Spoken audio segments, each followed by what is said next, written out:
Welcome to the OK Let's Learn podcast, where we dive into books and stories in our OK Book Club, and we dive into people and tons of different topics. My name is Kevin O'Keefe, and today, let's dive into our book club. We're going back to Lost Evangeline, the third in the trilogy of the Normandy Tales. This is Book 5, Episode 5, and by the way, I was wrong in my last episode. That was supposed to be Episode 4. I misspoke. But here, today it's going to be shorter. All we're doing is talking about the ending, page 139 to 147. So please read the ending before you listen to this podcast, because there's going to be spoilers. This is actually no chapters. It's called a coda, C-O-D-A, which is like an epilogue. The best way I can explain this, because I haven't seen this too often in books, it's a fast forward. The book is over, which I didn't realize until I turned the page and I saw that it said coda. I've seen this before, but like I said, very rarely. And let's talk about ultimately what happened here in these last, 12 pages? 8 pages. Yes, there's a bunch of pages without numbers, and I'll give you my quick reactions. And then our last episode on Lost Evangeline will be a retrospective, just like we did in our first series of podcast episodes way back with the Hotel Balzar, the second of this trilogy by Kate DiCamillo. So to review what was happening, and again, this is important to realize and reflect on.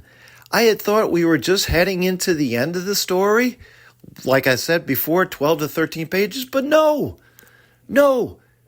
The end of the story was basically Evangeline singing to Timothy, the tailor. Timothy, as a reminder, had come to basically sew a outfit for Evangeline, who was captured by this guy Stumphoff, who ran a circus-like show, and Evangeline was going to be another one of his curiosities, and she's trying to escape to get back to her father.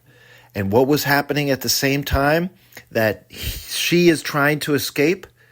The Marmalade Cats had convinced the shoemaker to go out to sea in a ship called Paulina, that ultimately he was still looking for Evangeline, but in this moment he also decided this is his moment to go out to sea that he's been looking to do his whole life.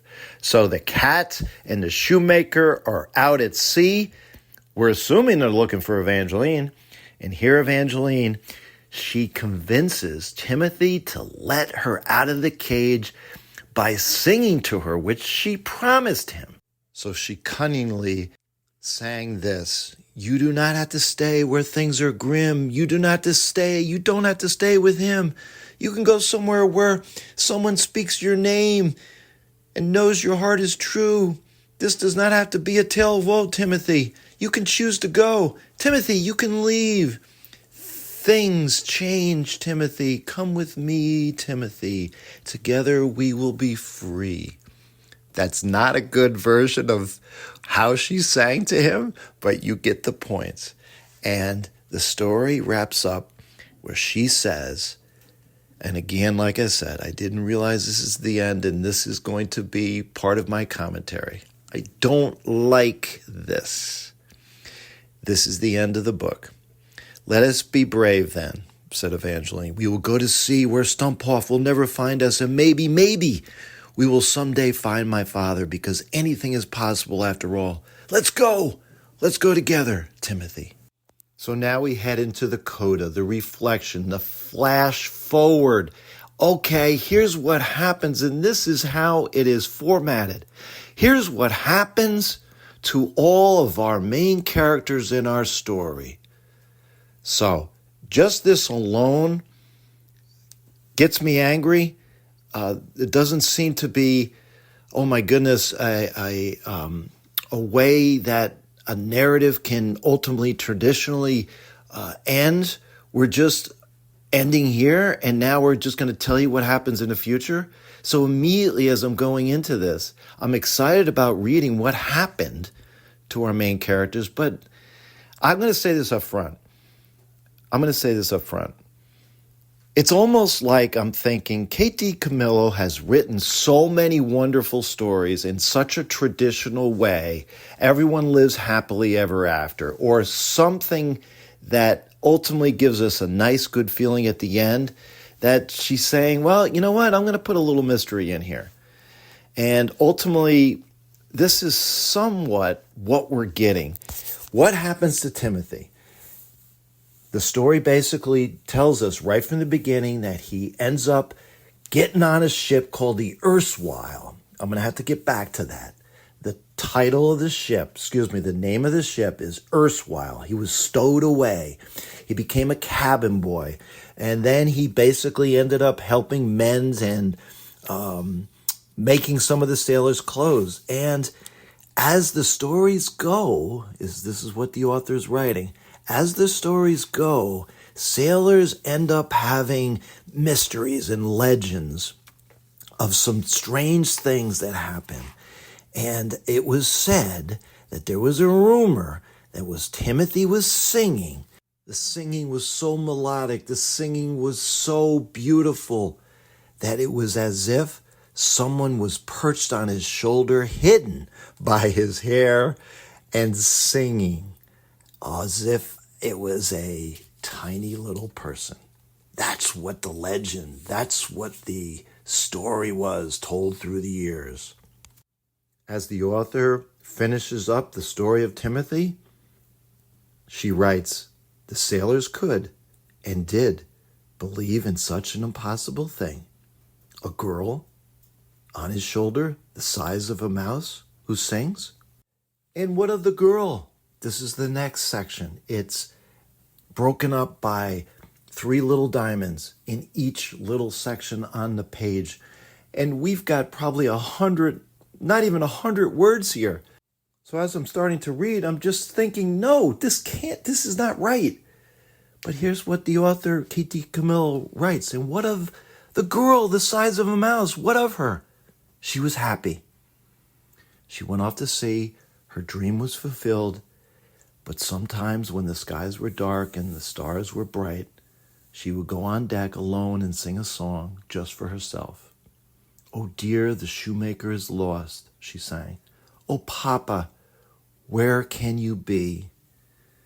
Oh boy. And next, and what of the shoemaker? Well, as it's relayed, he becomes an excellent sailor aboard the Paulina. And he had this peculiar habit, as the story goes, of going onto the deck of the ship every night and lighting a small lantern and holding it up and singing a song that began this way. Oh, dear Evangeline is lost. Where has she gone? Evangeline of the sea and the stars. Where have you gone? And will you return? Return to me. And the author again goes on, what about the marmalade cat? So now I'm really not interested, right? The 2 main characters, apparently this is how you're wrapping up your story. But nevertheless, of course, we got to know whatever happened to the cat. This pugnacious, this annoying, this mean, surly cat. She has some redeeming qualities, and this is the best of the characters and how they flash forward and how we wrap up the book with each commentary on the characters. This is my favorite. And we'll spend some time talking about this. And now I see why the cat is on the cover, right? What happened? She ended up sailing for a time on the Paulina, and she leapt, as the author writes, she leapt from ship to ship, from another to another. And at the end of her long life, basically, the author writes, she traveled the world over, several times over. And this is a wonderful commentary. No matter where she was and what ship she was on, she would sometimes sit on the deck and stare up at the stars, or down at the dark sea and think how wonderful it was to be exactly where she belonged. How she reminisces. What was that girl's name? Right, she remembers that small girl, and the cat would feel somewhere deep inside of her this gratitude, this wonderful, strange feeling. What was her name? The cat couldn't remember. And as we talked about, what does a name matter? I am who I am. And this is how the cat reminisces about this wonderful little girl she happened to come across long ago. The Marmalade Cat couldn't remember the girl's name. In any case, what difference did names make in this world? You were who you were. And the shoemaker's wife. Oh boy, it's all regrets. The room for Evangeline was never touched again. There were cobwebs there. Everything all around the room was covered in dust. She occupied her time by counting the pieces of gold that she had received from Crystal. And sometimes in the middle of the night, she would wake up and think, after all, had she done the right thing? She was sure on those nights that someone had in fact stolen something very precious from her. So she would go out and sit in front of that cold fireplace without the fire roaring and count this gold another time. It's all here, she whispered to herself. Do not worry, it's all here. Again, mistakes are made. People and your future can come down to one simple decision. And the decision can have impacts on your future. And it's clear in this case, the wife regrets what she did. She no longer has a husband. She's alone by herself, counting her money. And it's interesting that ultimately the money wasn't spent, that the room was never touched again. Things in life sometimes aren't as what they appear.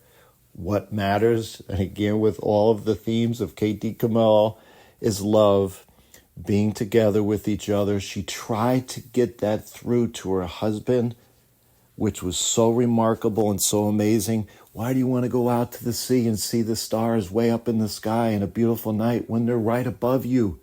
Here we are, right here in this house. But for reasons that just are, the husband didn't want that life. So the last 3 pages of the book are again a flash forward with Timothy, because in the end he became captain of his own ship, and sometimes he would go out into a bar or a tavern and he would hear the stories about the sailors saying, hey, there's this magical girl that would sit on the shoulder of a sailor and sing. And a sailor would say, no, that's just a story. It's a myth. And it wasn't just sitting on the shoulder. It was just a girl who rode aboard a ship and sang these songs throughout storms and all the bad times, and it made the sailors feel good.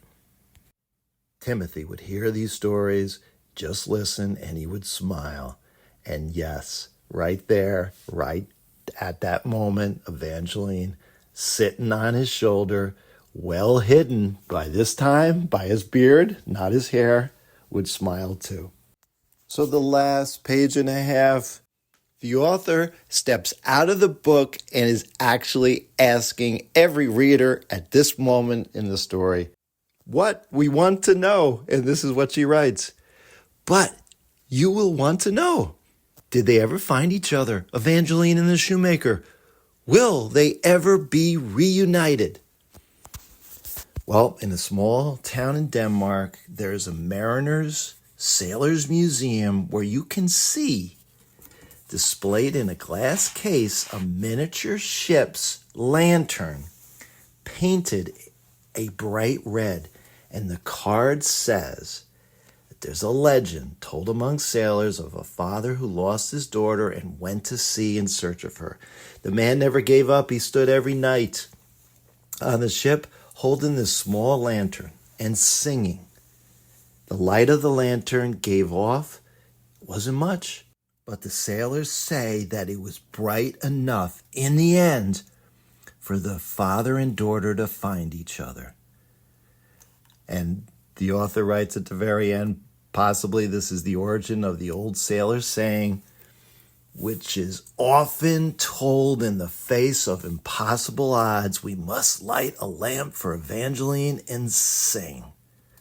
And the last words that Kate DiCamillo writes is, please note that this lamp, small though it is entirely functional. Oh boy. So clearly, it's a mystery as to whether or not they find each other. Was there a happy ending? But yes, every single word at the end of the book you have to know is so important. And yes, as Kate DiCamillo wrote, it was bright enough in the end, quote, for the father and daughter to find each other. Yes, you got to believe that they did.